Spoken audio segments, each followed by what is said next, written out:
I'm going to do a reading from my book, sort of like if I was in a bookstore, right? This is from the chapter 6, Signs of Mass Psychosis, in the section, The Precedent. But what was wrong with German life before and between the two world wars that stimulated the archetypes of rage to emerge? What disturbed people so deeply that they instinctually found sociopathic figures who personified their rage? Jung emphasized two related causes in his essay After the Catastrophe. And while he did discuss the humiliations of World War I for the Germans, neither of his chief points was about that.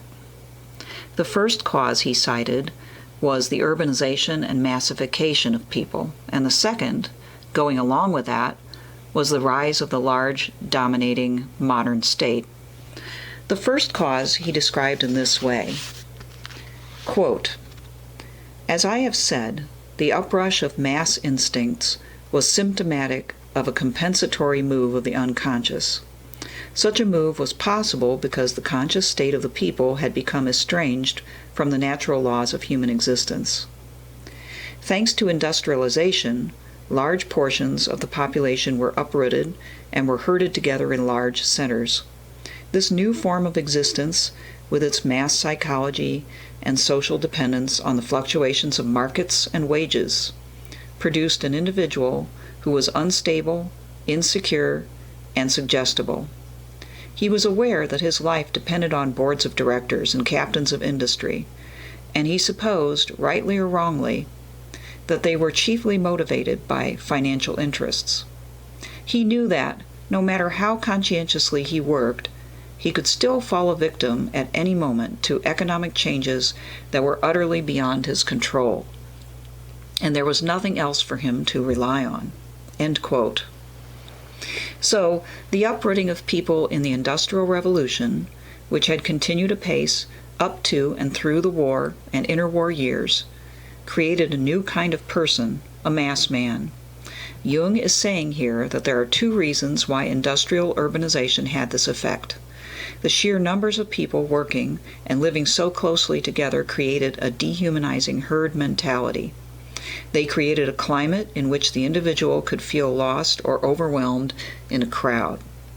Such a person could feel as though his insignificance and anonymity meant that he had little moral responsibility to act in any situation. As Thomas Jefferson argued much earlier in his defense of agrarian democracy against the Hamiltonian push for commercialization, the manufacturing class did not make great citizens. He wrote to John Jay that the, quote, "cultivators of the earth are the most valuable citizens. They are the most vigorous, the most independent, the most virtuous, and they are tied to their country and wedded to its liberty and interests by the most lasting bands." End quote. As we know, Jefferson lost and Hamilton won the battle of agrarian versus commercial way of life. What was lost during the process of urbanization is significant and remains largely uncompensated. In rural life, people experienced more solitude, so they were forced to remain aware of their individuality and moral agency. They experienced directly the fruits of their labor if they worked on farms or were craftsmen, work that also reminded them of their individuality and moral agency. They dealt with a relatively few people, among which were their families and relatives loomed large, so their community bonds were naturally stronger. They created real relationships with their neighbors as well, because they saw each other frequently and naturally cared for each other's needs. In these small ways, they were known and could know others and themselves instead of getting lost in a crowd. In addition to this point, as Charles Taylor explains, rural people could experience the fearsome and primal forces of nature, especially the mystery and danger of the wilderness, as spiritual forces. As human beings began to conquer nature, as they envisioned themselves as controlling and manipulating what was once wild, they lost this very palpable, direct access to the type of numinous experience well depicted by the story of Christ's temptation in the desert. Out of this shift came a new understanding of God, what Taylor calls providential deism, and a new understanding of man in, quote, exclusive humanism, end quote. So not only did mass man lose individuality and real social connectedness, but he lost a feeling of direct contact with the divine, which, as we know, is for Jung a central element in retaining a sense of individual balance and responsibility. Jung also observed that the material rewards to be had in urban areas, namely working for wages, were precarious in a new way. Whereas in pre-industrial setting, the peasant's livelihood might have been affected by the wilderness, as in an act of God, such as a drought or flood, in the post-industrial urban environment, the worker's livelihood was affected clearly by the actions of other people whom he would never see. Worse yet, it was affected by a mechanism beyond his or anyone's control, the market. In the liberal formulation, the market, while made up of human actions, as Adam Smith had explained long ago, was not the product of planning or any ethical intention. Further, to the extent that governments intervened in the economy, and they most certainly did in all economic systems Jung knew about at the time, fascist, Nazi, communist, authoritarian, and liberal democratic, they did so not in the interests of individuals, families, or groups, but with abstract economic growth in mind. All of this added up to a great dehumanization with its social and political repercussions. Jung's observations in 1946 of the huge changes in lifestyle and mentality between the peasant's life and the lives of workers are reminiscent of Marx's observation almost a century earlier that capitalism has resolved personal worth into exchange value and in place of the numberless, indefeasible chartered freedoms has set up that single, unconscionable freedom, free trade. Jung, however, observed that liberal rhetoric to the contrary, free trade in the 20th century, was not so free as Marx had imagined.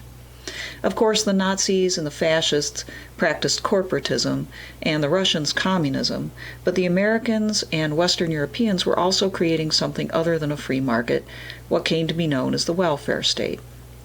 He wrote, "The steady growth of the welfare state is no doubt a very fine thing from one point of view, but from another, it is a doubtful blessing, as it robs people of their individual responsibility and turns them into infants and sheep." Here we should not think of the welfare state as referring simply to social welfare programs, but the tendency of the Western state to interfere more and more in the economy generally, and in regulating, planning, and organizing many areas of life such as banking and finance, economic development, farming and food, education and health care, all in the name of human welfare. As people in liberal countries became more dependent upon government for solutions of all kinds, they too participated in a kind of ideological possession.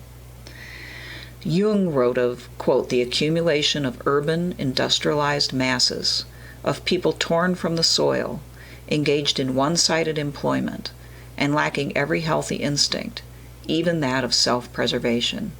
Loss of the instinct of self-preservation can be measured in terms of dependence on the state, which is a bad symptom. Dependence on the state means that everyone relies on everybody else, instead of on himself," end quote. But Jung was not necessarily envisioning only state-centric manifestations of ideological possession, and this is particularly important for understanding events in the first part of the 21st century. How exactly ideological possession manifests itself is not as fundamental as the motivations and feelings underlying any manifestation. Whether it is revealed in a traditional political takeover or in movements that fly under and around the now diminishing power of the state, the underlying motivations and feelings include the longing for the sublime, for the superhuman, and for vivification via participation in something bigger and better than oneself.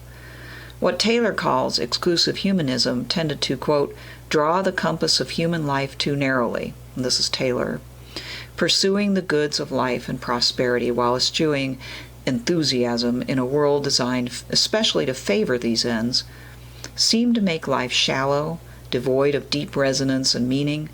It seemed to exclude transports of devotion, of self-giving, to deny a heroic dimension to our existence. It reduces us by enclosing us in a too rosy picture of the human condition, shorn of tragedy, irreparable loss, meaningless suffering, cruelty, and horror," end quote. In other words, life used to be rougher, but also much more alive. The price of technological civilization was a deadening of the spiritual senses and a diminishment of the feeling of being alive.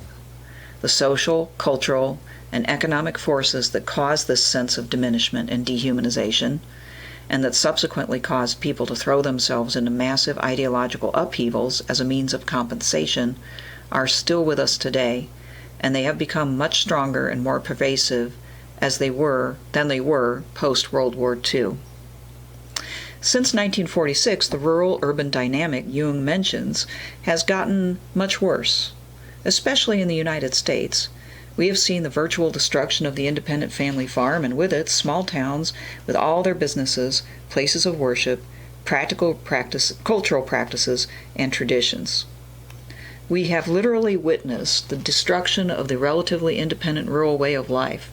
Populations have shifted to urban and suburban areas to such a degree that the U.S. government recently instituted a program to incentivize people living and investing in rural areas, creating opportunity zones with the stated intention of revitalizing them, but perhaps with the effect of hammering the last nail in their coffin by turning them into bedroom communities for nearby cities. Small Midwestern towns linger in some sort of half-dead state, having lost many families who had lived for generations on their land.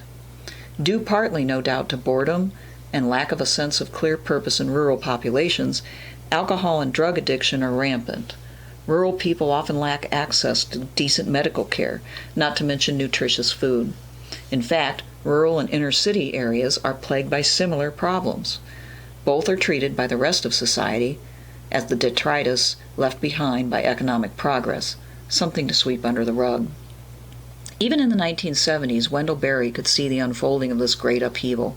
He described it in the starkest and most effective terms when he compared what had happened to white rural communities to the fate of Native Americans, the conquerors, bringing a seemingly ineluctable, destructive commercial growth. Resonating with Berry's lament is the scenario outlined by Carl Jung in his comments, which I touched on earlier in this chapter, in which the Western modern world modernized, moving away from the agrarian life and towards urbanization and industrialization. Jung noted the reality of overbearing change in modernity, the destruction of traditional means of independence, spiritual disintegration, and their coincidence with the prevailing ideology of liberal democracy and capitalism. Well, that seems like a good place to stop. I hope this gave you a little bit of a sense of what the book is like, and I might do one more reading. If I do, it'll be next week, or I may move on to another topic. Bye.